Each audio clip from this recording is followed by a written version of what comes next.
शाम के वक्त एक अनजान शख्स वीरेंद्र से मिलने के लिए आता है। अब सुनिए आगे। देखो तुम जो भी हो इस वक्त यहाँ से चले जाओ, मुझे किसी से बात नहीं करनी है और ना ही किसी से मिलना है। वीरेंद्र ने चिढ़ते हुए उस अनजान आदमी को जवाब दे दिया, जो यूं ही उसके आश्रम आदम का था। तभी उस आदमी ने मुस्कुराकर कहा, देख लीजिए, शायद मैं आपके किसी काम आ सकता हूँ। इस बात पर वीरेंद्र उस आदमी की शक्ल देखने लगा। मैं आपकी यहाँ पर मदद करने के लिए आया हूँ, एक बार फिर से उस अनजान शख्स ने दोहराया। मैं कैसे मान लूं? हो सकता है तुम भी मीडिया रिपोर्टर्स वालों में से ही हो और यहाँ पर फिर से मेरी इज्जत का तमाशा बनाने के लिए आए हो। तभी उस आदमी ने अपनी पैंट की पॉकेट में हाथ डालते हुए कहा, आपने बिल्कुल ठीक समझा, मैं एक रिपोर्टर ही हूँ, लेकिन मैं बाकियों की तरह नहीं। ये सुनकर वीरेंद्र सोच में पड़ गया और उस आदमी को शक से घूरने लगा। जी सर, आपने जैसा कहा था हमने वैसा ही किया है। वो इस वक्त बहुत ज्यादा दिक्कत में है और इस बार उसके अगेंस्ट इतना तगड़ा केस बना है कि इस सबसे निकलना उसके लिए बहुत मुश्किल होगा। छवि ने कॉल पर कहा, ओके सर, मैं कल भी ध्यान रखूंगी कि चैनल पर ज्यादा से ज्यादा मसाला जाए। इतना कहकर उसने कॉल कट कर दिया। छवि जैसे ही पीछे की ओर मुड़ी, उसके पीछे रजनीश और अंकित खड़े हुए थे। क्या हुआ, तुम दोनों का मुंह क्यों लटका हुआ है? छवि ने उनकी शक्ल देखते हुए पूछा। तभी अंकित ने हल्की आवाज में कहा, छवि तुम श्योर हो ना कि हम जो कुछ भी कर रहे हैं वो ठीक है? कहीं ऐसा ना हो कि हमसे अनजाने में कुछ गलत हो जाए। तभी छवि हंसते हुए बोली, तुम दोनों भी ना एक नंबर एक डम हो। इतने सालों से मीडिया और रिपोर्टिंग में हो, उसके बाद भी ऐसी बातें कर रहे हो। अब वैसे भी इसमें हमारी कोई गलती नहीं है। हमसे जैसा कहा गया था हमने वैसा ही किया। अब चैनल में थोड़ा मसाला और टीआरपी बढ़ाने के लिए ये सब तो करना ही पड़ता है ना। तो चिल करो यार, बाद में जो भी होगा वो देखा जाएगा। और वैसे भी वो सर का हेडेक होगा, इसमें हमारा नाम तो कहीं नहीं आने वाला। छवि की बात पर अंकित और रजनीश चुप तो हो गए, लेकिन उनके चेहरे पर चिंता अभी भी साफ झलक रही थी। मेरा नाम शेखर है, मैं इंडिया लाइव से हूँ। उस चैनल के लिए 3 साल से काम कर रहा हूँ। आपके जैसे केसेस मैंने काफी देखे हैं, इसीलिए मैं अच्छी तरीके से समझ सकता हूँ कि आप इस वक्त किस परेशानी में हैं। आपके जैसे लोगों की मैंने पहले भी बहुत मदद करी है। शंकर की बातें सुनकर वीरेंद्र को कुछ उम्मीद मिल रही थी। जिस तरीके से आपका केस प्रेजेंट हुआ है, मुझे तभी लग गया था कि इसमें सच्चाई से ज्यादा झूठ है और आपको फंसाने की कोशिश की गई है। एंड आई एम श्योर, मेरा जिन लोगों के ऊपर डाउट जा रहा है, मैं जानता हूँ कि इन्वेस्टिगेशन होने के बाद भी वही लोग एज अ कल्प्रिट सामने आएंगे। शेखर की ये बात सुनकर वीरेंद्र एकदम हक्का बक्का रह गया। क्या? इसका मतलब तुम जानते हो कि ये सब किसने किया है? किसने किया है सिर्फ इसके बारे में जानता हूँ, किसने करवाया है अभी इसके बारे में जानना बाकी है। लेकिन हाँ, मेरा जिन लोगों के ऊपर डाउट जा रहा है, आई एम 100% श्योर कि ये सब उन्हीं लोगों का किया धरा है। लेकिन आप परेशान मत होइए, मैं आपके साथ मिलकर उनका पर्दाफाश जरूर करूंगा। इस बात पर अपनी नम आंखों से वीरेंद्र ने सिर हिला दिया। उसे तो पता ही था कि उसके खिलाफ साजिश की जा रही थी, लेकिन अब कोई उसकी मदद करने के लिए भी आधमका था। पर इस वक्त अनिल का चेहरा देखकर साफ समझ में आ रहा था कि अनिल इस रिपोर्टर की बात पर यकीन नहीं कर पा रहा था। क्या ये कोई नई चाल थी? देखा आचार्य जी, बेचारा कैसे तड़प रहा है, कैसे चिल्ला रहा है, मुझे छोड़ दो, मुझे छोड़ दो, लेकिन कोई नहीं सुन रहा इसकी। इतने सारे लोगों के सामने हाथ में हथकड़ी डालने के बाद इसकी तो कोई इज्जत ही नहीं रह गई। शैलेश ने आचार्य गोविंद से उत्साह में कहा। तभी आचार्य गोविंद भी खुश होते हुए बोले, हमारा काम इतनी आसानी से हो जाएगा हमें बिल्कुल भी उम्मीद नहीं थी। आज बहुत ही आनंदित महसूस हो रहा है। अरे श्रीकांत, जरा हमारे पैर तो दबाओ। आज तुम दोनों भी कहीं घूमने चले जाना, मजे करो, बाहर जाओ, खूब खाओ पियो, एंजॉय करो। हमारा दुश्मन परास्त हो गया है। तभी ये सुनकर शैलेश एकदम हैरान हो गया और आचार्य गोविंद के चरणों में बैठते हुए बोला, क्या मैं सपना देख रहा हूँ? मैंने अपने आचार्य को इतना कभी खुश नहीं देखा। तभी आचार्य गोविंद ने वीरेंद्र की फोटो को हाथ में लेते हुए कहा, कई दिनों से ये नन्हा सा कीड़ा हमें बहुत तंग कर रहा था, हमारे इर्द गिर्द घूम रहा था, बार बार हमारी नाक पे बैठने की कोशिश कर रहा था, लेकिन आज इस कीड़े को इसके चाहने वालों ने एकदम मसल के रख दिया। इसीलिए हम बहुत ज्यादा खुश हैं। अब ये कीड़ा हमें कभी भी तंग नहीं करेगा। इसलिए तुम बस ये समझ लो कि आज तुम्हारे आचार्य जी का मूड बहुत अच्छा है, क्योंकि आज आखिरकार उन्हें इस कीड़े से निजात मिल गई है। इतना कहने के बाद शैलेश आचार्य गोविंद के साथ हंसने लगा। उसके बाद आचार्य गोविंद ने वीरेंद्र की फोटो को अपने हाथ से पूरी तरीके से मसल दिया और उसका गोला बनाकर दूर फेंक दिया। तो कॉली का तुक्केबाज आदमी हमारी बराबरी करने चला था। ओ, तो ये है वो कमरा जहां से रिपोर्टर को लड़कियों की फोटोज मिली थी। शेखर ने उस अंधेरे वाले छोटे कमरे में आकर कहा। तभी वीरेंद्र हैरान होकर बोला, मुझे लगा था कि शायद दिन के टाइम पर तुम भी इस कमरे में आए होगे, बाकी रिपोर्टर्स की तरह। तभी शेखर ने उसकी तरफ देखते हुए कहा, नहीं, मैं तब नहीं आ सकता था, वरना सबको मेरे ऊपर डाउट हो जाता। वीरेंद्र को शेखर की बात कुछ समझ में नहीं आई। इस पर वो अनिल की शक्ल देखने लगा। कमरा कितना गंदा है, कितनी धूल है यहाँ पर, साफ सफाई नहीं है बिल्कुल। शेखर ने कमरे का मुआयना करते हुए कहा। तभी वीरेंद्र बोला, अरे कैसे होगी सफाई जब मैं यहाँ पर आता ही नहीं हूँ, न जाने कितने सालों से ये कमरा बंद है। तुमने बाकी आश्रम को देखा होगा तो तुम्हें समझ में आ गया होगा कि मैं कितनी सफाई रखता हूँ। अगर मैं इस कमरे में रोज आता तो क्या मैं इसे साफ नहीं रखता। वीरेंद्र फ्रस्ट्रेट होकर बात कर रहा था। तभी शेखर मुस्कुराने लगा और वीरेंद्र की तरफ देखकर बोला, exactly, this is the main point. लेकिन किसी ने भी इस बात पर गौर करने की कोशिश नहीं की, क्योंकि सब लोग बिके हुए हैं। अब शेखर उस कमरे की हर दीवार को छू कर देखने लगा, जैसे कोई नया सुराग ढूंढ रहा हो। इस कमरे के अंदर कोई भी खिड़की नहीं। इसका मतलब जो भी था या थी, सीधा इस मेन दरवाजे से ही अंदर आया था। शेखर बोला, सन्यासी जी, जरा याद करने की कोशिश कीजिए, क्या आप पूरे दिन में कहीं बाहर गए थे? कोई ऐसा टाइम जब आश्रम अकेला हो? तभी वीरेंद्र याद करने की कोशिश करने लगा। जब आश्रम अकेला था? नहीं, ऐसा तो कल पूरे दिन में हुआ ही नहीं। आश्रम पूरे दिन में बस एक बार खाली होता है, जब मैं दूध राशन लेने के लिए जाता हूँ या फिर सब्जी लेने के लिए। लेकिन मैं कल वो भी लेने के लिए नहीं गया था। तभी शेखर इस बात पर सिर हिलाने लगा। शेखर कमरे के अंदर अपने कदम बहुत ही धीरे धीरे और सोच समझकर बढ़ा रहा था।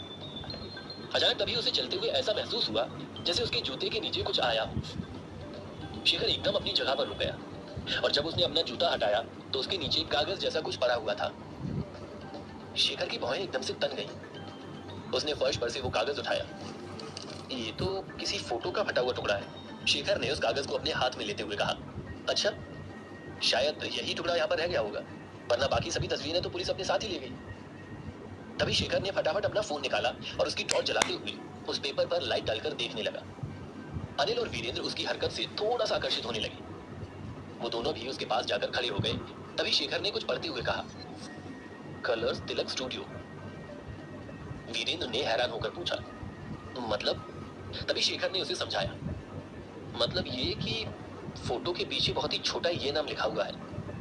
ये नाम उस स्टूडियो का है जहां से ये फोटो निकाली गई होगी। तभी वीरेंद्र हैरान होकर अनिल और शेखर की शक्ल देखने लगा। इसका मतलब समझ रहे हो आप? इसका मतलब ये है कि अगर हमें उस स्टूडियो का पता चल जाए जहां से ये तस्वीरें छपवाई गई हैं, ये पता चल जाए कि ये कहां पर है, तो हम इस बात का भी पता लगा लेंगे कि ये फोटो निकलवाई किसने है। ये सुनकर वीरेंद्र का दिमाग भी चलने लगा। और अगर ये फोटो यहाँ की नहीं हुई तो मतलब मैं बेगुनाह साबित हो सकता हूँ, मेरे ऊपर जो घटिया इल्जाम लगाया गया है वो हट जाएगा और मुझे मेरी खोई हुई इज्जत वापस मिल जाएगी। वीरेंद्र ने हैरान होकर कहा। तभी शेखर ने उसके कंधे पर हाथ रखकर कहा, आप घबराइए मत, मैं इसके बारे में पता लगाता हूँ। वीरेंद्र और अनिल दोनों को ही अब नई उम्मीद की किरण दिखने लगी थी। छोड़ो मेरा हाथ, ये क्या बदतमीजी है? ये कोई तरीका होता है किसी इंसान के साथ पेश आने का? अगले दिन वीरेंद्र को एक हवलदार जबरन पकड़कर थाने ले आया। क्या तुम्हारे अंदर बिल्कुल भी लिहाज नहीं है कि सन्यासी के साथ कैसे पेश आया जाता है? वीरेंद्र ने उसके ऊपर गुस्सा करते हुए कहा। तभी वो हवलदार उसको एसीपी अर्जुन के सामने लेकर आ गया। छोड़ दे इसको, एसीपी अर्जुन ने कहा। तभी वो हवलदार वीरेंद्र का हाथ छोड़कर वहां से चला गया। वीरेंद्र ने गुस्से के साथ एसीपी अर्जुन की तरफ देखते हुए कहा, क्या हुआ? अब आपने मुझे यहाँ पर क्यों बुलाया? अब कौन सा झूठा इल्जाम लगाना है आपको मेरे ऊपर? तभी एसीपी अर्जुन अपनी कुर्सी पर टेक लगाकर बैठ गया और वीरेंद्र से बोला, इल्जाम तो लगाना है तेरे ऊपर, लेकिन झूठा नहीं, एकदम सच्चा, वो भी पक्के सबूत के साथ। ये सुनकर वीरेंद्र हैरान हो गया और अर्जुन की शक्ल ताकने लगा। हवलदार, भेज दो उसको अंदर, अर्जुन ने चिल्लाकर कहा। अचानक तभी अर्जुन और वीरेंद्र के सामने एक आदमी आया और वीरेंद्र उसको देखकर हैरान हो गया और बोला, श्याम नारायण तुम? तभी अर्जुन ने श्याम नारायण से कहा, श्याम, जरा बताओ अपने पड़ोसी को कि तुमने क्या देखा था। श्याम नारायण का खेत आश्रम के बगल में ही था, जिसमें गाय बकरी के लिए एक छोटी सी झोपड़ी भी बनी हुई थी। तभी श्याम ने वीरेंद्र की तरफ देखते हुए कहा, सर, मैंने देखा था, एक बार मैं इनके आश्रम के पास से गुजर रहा था तो गुसल खाने में एक लड़की नहा रही थी और ये उसको चुपके से देखने की कोशिश कर रहे थे। ये सुनते ही वीरेंद्र के होश उड़ गए और वो अपने मन में सोचने लगा, ये साला तो कृतिका की बात कर रहा है, लेकिन इसने मुझे उस वक्त देख कैसे लिया? तब तो आसपास कोई भी नहीं था। और तो और 3-4 दिन पहले मैंने देखा कि एक लड़की आश्रम के बाहर से गुजर रही थी, तो ये बड़े लहरा करके उससे बात कर रहे थे। इन्होंने उस लड़की से उसका नंबर भी मांगा था। अब ये सुनकर तो वीरेंद्र की आंखें ही बाहर आ गई और उसे एकदम से याद आया, बस साला रसिका की बात कर रहा है। इसका मतलब रसिका भूत नहीं थी, उसे इसने भी देखा है। साला मेरा पड़ोसी है ये या फिर पुलिस का खबरी? पूरे टाइम मेरे ऊपर नजर रखता है। देखने में तो बड़ा शरीफ बनता है। वीरेंद्र मन ही मन श्याम नारायण को गाली दे रहा था। कोई जवाब है तेरे पास इन नए 2 इल्जामों का? अर्जुन ने वीरेंद्र से कहा। तभी वीरेंद्र एकदम श्याम नारायण पर चढ़ते हुए बोला, ये झूठ बोल रहा है सर। कोई सबूत है तुम्हारे पास इन सब आंखों देखी बातों का? इस पर श्याम नारायण बिगड़ते हुए फौरन बोल पड़ा, हाँ है ना सर, दिखाइए इनको। मैंने अपने खेत में सीसीटीवी कैमरा लगवाया है, उसके अंदर इनकी सारी करतूतें रिकॉर्ड होती रहती है। ये सुनकर तो वीरेंद्र के पैरों तले जमीन खिसक गई। उसका उल्टी करने का मन करने लगा। 16 उल्लू का पट्टा घंटा सीसीटीवी, ये सब कुछ इसने मुझसे खुन्नस निकालने के लिए किया है। उस दिन इसके खेत में मैंने अपना थोड़ा सा कूड़ा क्या डाल दिया था, इसलिए मुझसे चढ़ा बैठा ये आदमी। वीरेंद्र से रुका नहीं गया और वो शाम पर भड़क उठा। तभी अर्जुन ने लैपटॉप वीरेंद्र की तरफ घुमाया और उसे कहा, अगर ये झूठ बोल रहा है तो ये सब क्या है? वीरेंद्र लैपटॉप में चल रही फुटेज को देखते ही घबरा गया। आखिर ऐसा क्या सबूत था लैपटॉप में वीरेंद्र के खिलाफ? वीरेंद्र कैसे संभालेगा इस सिचुएशन को? क्या वो पुलिस को गुमराह कर पाएगा या एसीपी अर्जुन का वीरेंद्र के ऊपर शक और ज्यादा बढ़ जाएगा? जानने के लिए सुनते रहिए पॉकेट एफएम।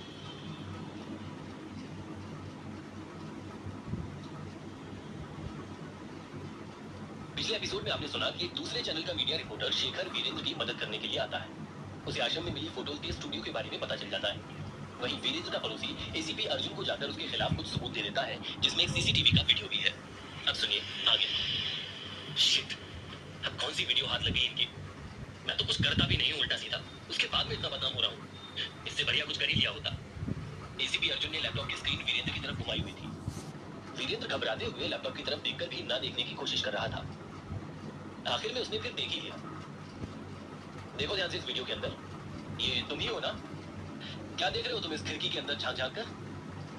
अर्जुन ने गुस्से में कहा, अबे मर गए, ये तो सच में मैं ही हूँ। और इस वक्त मैं कृतिका को नहाते हुए देखने की कोशिश कर रहा था, लेकिन मेरे इरादे कुछ गलत थोड़ी ना थे। मैं तो बस मेरे सपने में आने वाली लड़की कृतिका है कि नहीं ये कंफर्म करना चाह रहा था। लेकिन इस वीडियो को देखकर तो सच में मैं गरीब सा दिख रहा हूँ।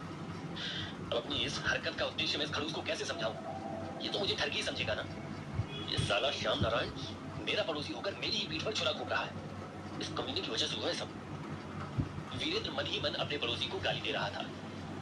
तभी वो मुस्कुराते हुए अर्जुन की तरफ देखने लगा। अरे इस वीडियो में मैं ही हूँ, लेकिन कितना पतला लग रहा हूँ ना। और लंबा भी। वो क्या है, अगर आप इसको ध्यान से देखेंगे ना तो मेरे हाथ में कपड़ा है। दरअसल मैं सफाई कर रहा था तब। अर्जुन वीरेंद्र को लुक देने लगा और बोला, अच्छा अगर तू सफाई कर रहा था तो सफाई करते करते अंदर देखने की क्या जरूरत थी? तभी वीरेंद्र ने झेपते हुए कहा, अब वो मैं अंदर देख रहा था क्योंकि वो मैं हाँ अक्सर बाथरूम में मकड़ी के जाले होते हैं ना, वो लड़की डर जाती तो वो भी मैं साफ कर देता ना। अब बस इससे ज्यादा कुछ नहीं था इंस्पेक्टर। साफ सफाई का बचपन से ही शौक है मुझे। लेकिन देखिए गलतफहमी के लिए माफी मांगने में मुझे कोई प्रॉब्लम नहीं है। तभी अर्जुन ने लैपटॉप अपनी तरफ घुमाया और दूसरी वीडियो लगाते हुए कहा, और ये यहाँ पर क्या कर रहा था तू इस लड़की का फोन लेकर, वो भी अपने हाथ में? तभी वीरेंद्र ने दूसरी वीडियो देखी। इसके अंदर वो रसिका का फोन लेकर उसके अंदर अपना नंबर सेव कर रहा था। वीरेंद्र को अपनी की हुई बेवकूफियां हरकत कैमरे के अंदर देखकर अजीब तो लग रहा था, पर उसने घबरा कर लाल का एक घूंट अपने गले के नीचे उतारा और अर्जुन से मुस्कुराते हुए बोला, अब वो ये बेचारी लड़की रास्ता भटक गई थी और इसके फोन के नेटवर्क भी नहीं आ रहे थे, तो ये अपना फोन मुझे दिखा रही थी चेक कराने के लिए कि कहीं उसके फोन में कोई दिक्कत तो नहीं हो गई। मैं तो बस वही देख रहा था। ये सब बोलते बोलते वीरेंद्र की आवाज में कॉन्फिडेंस बहुत ही लो हो गया था। तभी अर्जुन ने लैपटॉप बंद किया और गुस्से से अपना हाथ टेबल पर पटकते हुए कहा, कर ली बकवास, बना ली कहानियां। वीरेंद्र एकदम डर गया। उसे इस एसीपी से भी काफी डर लगने लगा था। उसने फिलहाल झेपते हुए इधर उधर देखा। कब तक, आखिर कब तक बचेगा तू मुझसे? अब सुन मेरी बात ध्यान से। मेरे ऑफिसर्स तारा, कृतिका और नर्स तन्वी के पास गए हैं उनका स्टेटमेंट लेने के लिए। अगर उनके स्टेटमेंट में कहीं भी ये आया कि तूने उनके साथ कुछ बदतमीजी, जोर जबरदस्ती या अश्लील हरकत करने की कोशिश की थी, तो मैं तेरा आश्रम एक झटके में बंद करवा दूंगा और तुझे आजीवन सन्यासी से आजीवन कारावासी बना दूंगा। अर्जुन की धमकी सुनकर वीरेंद्र का चेहरा सफेद पड़ गया। इस हालत में तो नागराज भी उसे नहीं बचा पाएंगे। छवि, अब जब हमारा काम यहाँ पर पूरा हो चुका है तो हम अब भी यहाँ पर रुककर क्या कर रहे हैं? अंकित ने इरिटेट होकर बोला, करेक्ट, मैं इस बार अंकित के साथ हूँ क्योंकि उसकी बात में दम है। हमने इतना बड़ा रिस्क लिया, सर के लिए इतना बड़ा काम किया है, अब हमें भी तो इस बात से छुटकारा मिलना चाहिए ना यार। जो उनका मकसद था हमने पूरा कर दिया, अब वो क्या चाहते हैं हमसे? रजनीश ने अंकित का साथ देते हुए कहा। तभी छवि अपना सिर पकड़ते हुए बोली, गाइस रिलैक्स यार, आई अंडरस्टैंड कि तुम लोग यहाँ पर रुके रहने से इरिटेट हो रहे हो, लेकिन अभी मामला पूरी तरह से सॉर्ट आउट नहीं हुआ है। जब तक हमें अपना गोल हासिल नहीं हो जाएगा तब तक हम यहाँ से नहीं जाएंगे। क्या पता कल को उसको कोई सजा ही ना मिले और वो सबके सामने इनोसेंट प्रूफ हो जाए, तो हमारी तो पूरी मेहनत बेकार चली जाएगी ना, और फिर सर भी हमें नौकरी से निकाल देंगे। इसलिए हमें वीरेंद्र को जेल कराए बिना यहाँ से नहीं हिलना है, ये हमारे करियर का सवाल है। इस पर अंकित अपने बेड पर से उठते हुए बोला, ठीक है, लेकिन पहले सर से बोल देना कि हम इस सब के लिए उनसे काफी मोटी रकम मांगेंगे, क्योंकि सर ने यहाँ रुकने के हमारे दिन बढ़ा दिए हैं। पहले जो डिसाइड हुआ था अब सब कुछ चेंज हो चुका है। तभी छवि मुस्कुराते हुए अंकित के करीब आई और बोली, वैसे तो तुम खुद को बहुत स्मार्ट समझते हो अंकित, लेकिन इन सब मामलों में तुम बहुत बेवकूफ हो। अंकित हैरान होकर छवि की शक्ल देखने लगा। तभी छवि दूसरी दीवार की तरफ देखते हुए बोली, मेरे प्लान्स तो इससे कहीं ऊपर हैं, जरा खुद ही सोचो। हमें पैसे मिलेंगे वो तो हम एक बार में उड़ाकर खत्म कर देंगे, लेकिन अगर हमें प्रमोशन मिला तो हम कितने सालों तक ऐश की जिंदगी काट सकते हैं। इसलिए मैंने सोच रखा है इस सब के बदले मैं सर से प्रमोशन मांगूंगी हम तीनों के लिए। एंड जस्ट इमेजिन, प्रमोट होने के बाद कंपनी में सिर्फ 3 चेहरे चमकेंगे, छवि, अंकित, रजनीश। रजनीश और अंकित छवि का एम्बिशियस प्लान सुनकर एक दूसरे की तरफ देखकर भरोसा दिखाने लगे। अचानक तभी उनको उनकी खिड़की के बाहर से कुछ खटर पटर की आवाज सुनाई दी। वो तीनों एकदम से चौकन्ने हो गए और खिड़की की तरफ देखने लगे। लगता है बाहर कोई है जो चुपकर हमारी बातें सुन रहा है, छवि ने धीरे से कहा। वो दबे पांव खिड़की के पास गई। उसने मुंह पर उंगली रखते हुए इशारा किया और फिर फौरन ही झटके से खिड़की खोल दी और बाहर की तरफ देखने लगी। यहाँ पर तो कोई भी नहीं है, लेकिन आई एम श्योर कोई तो था यहाँ पर जो हमारी बातें सुनने की कोशिश कर रहा था। चौकन्ना होकर छवि ने ये बात बाकियों को बताई। अंकित और रजनीश अब बहुत ज्यादा घबरा गए। अब क्या उसने हमारे प्लान के बारे में सुन लिया होगा? अपने साथियों के चेहरे पर पैनिक देखकर छवि ने दोनों को समझाते हुए कहा, सुन भी लिया होगा तो क्या, हमने मेन बात तो कही ही नहीं ना, तो इसलिए घबराने वाली कोई बात नहीं। यार अनिल, इस बार हम बहुत तगड़े लफड़े में फंस गए हैं। आज उस अर्जुन ने मुझे फिर से धमकी दी है यार, वो इस बार मुझे छोड़ेगा नहीं। वो जेल के अंदर ना एक ब्रांड न्यू चक्की मेरे लिए तैयार करवा रहा है। वीरेंद्र बुरी तरह से पैनिक कर रहा था। तभी अनिल ने हैरान होकर पूछा, क्या धमकी दी उसने? यही कि अगर मेरे खिलाफ उसको किसी भी लड़की ने एक भी स्टेटमेंट दे दिया तो वो आश्रम बंद करवा देगा। यह सुनकर अनिल का गुस्सा चढ़ गया और बोला, अरे ऐसे कैसे बंद करवा देगा? मैं उसकी ऐसी की तैसी कर दूंगा। एक तो झूठा इल्जाम लगाकर हमें परेशान किया जा रहा है, इन सब फालतू की धमकियों को भी अब हमें ही सुनना पड़ रहा है। देख लूंगा मैं उसको अच्छे से। अब आए जरा वो आश्रम में, हिम्मत कैसे हुई उसकी? ऐसी खरी खरी बातें सुनाऊंगा ना उसे कि उसकी अक्ल ठिकाने पर आ जाएगी। अनिल गुस्से में बड़ी बड़ी फेंकने लगा था। तभी वीरेंद्र ने परेशान होकर कहा, एक तो इतनी बड़ी प्रॉब्लम में फंसा हुआ हूं मैं, ऊपर से नागराज जी भी ना। नागराज का नाम लेते ही वीरेंद्र एकदम से चुप हो गया, जैसे कि उसे सांप सूंघ गया हो। उसको एहसास हुआ कि नागराज के बारे में वो किसी को कभी नहीं बता सकता।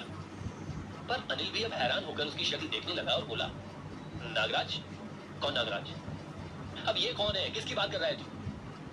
तभी वीरेंद्र ने बात पलटते हुए कहा, अरे मैं कह रहा था कि न जाने कौन मेरे खिलाफ उल्टे सीधे सबूत दे रहा है पुलिस को। नहीं, तूने अभी अभी नागराज बोला, मैंने अच्छे से सुना अपने कानों से। नागराज कौन है बता? अनिल ने जोर देते हुए पूछा। अरे पागल है क्या तू उन्नू? कैसा नागराज? कौन नागराज? मैंने नागराज का बोला? मैं तो किसी नागराज को नहीं जानता। अचानक तभी कोई जोर जोर से आश्रम के दरवाजे को खटखटाने लगा। ऐसा होते ही वीरेंद्र की एकदम फट गई और वो घबरा कर अनिल के पीछे छुप गया। अनिल, यार कहीं वो अर्जुन फिर से तो नहीं आ गया मुझे जेल में डालने के लिए? देख भाई, आश्रम को कुछ भी नहीं होना चाहिए। नहीं मतलब अगर आश्रम को कुछ हो भी गया तो मुझे कुछ नहीं होना चाहिए। अभी तो मैं जवान हूँ यार। अबे चुप कर तू। इतना क्यों मेलोड्रामा करता है? पहले देखने तो दे आखिर है कौन दरवाजे पर। अब अनिल ने बहादुरी के साथ जाकर धीरे से दरवाजा खोला और फिर झटके से शेखर अंदर आ गया और अंदर घुसते ही उसने फौरन दरवाजा बंद कर लिया और अंदर से कुंडी लगा दी। कुंडी लगाने के बाद वो दरवाजे के सहारे खड़ा हो गया और गहरी गहरी सांस लेने लगा। वीरेंद्र और अनिल उसको इस हालत में देखकर सोच में पड़ गए और बोले, क्या हुआ शेखर, तुम ठीक तो हो? और इतनी हड़बड़ाहट में क्यों नजर आ रहे हो?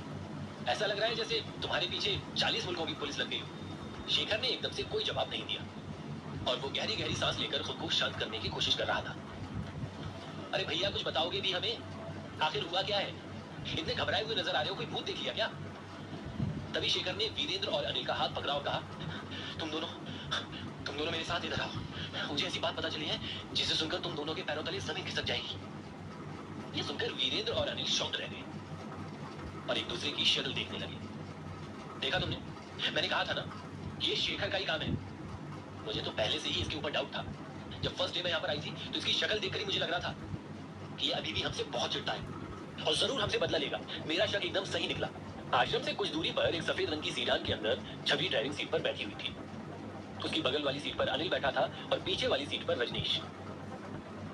होटल रूम के बाहर खड़े होकर ये हमारी बातें सुन रहा था और अब जाकर सब सच सच सन्यासी को बता रहा है। छवि गुस्सा करते हुए बोली।